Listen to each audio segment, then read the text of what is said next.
So friends आप देख सकते हैं, ये देखिए मोबाइल का हालत देखिए, 12 प्रो मॉडल है, पूरा ब्रोकन कंडीशन में है।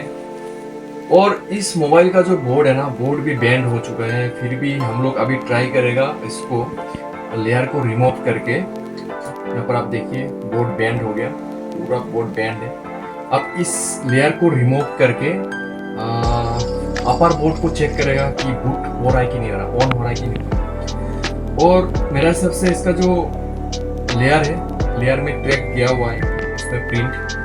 तो अभी लाइव देखेंगे कि बोर्ड रिमूव करने के बाद में इसका जो बोर्ड का हालत क्या है। और आप लोग भी लाइव देखिए, कुछ सीखने को मिलेगा। और हम लोग का ट्रेनिंग स्टार्ट हो रहा है आईफोन का, 7 डेज का कोर्स होगा। उसमें आईफोन प्लस एंड्रॉइड दोनों होगा, एडवांस लेवल का। तो अगर आप लोग इंटरेस्टेड है तो कांटेक्ट कीजिएगा, व्हाट्सएप कीजिएगा और डिटेल्स कीजिएगा। So friends, let's begin.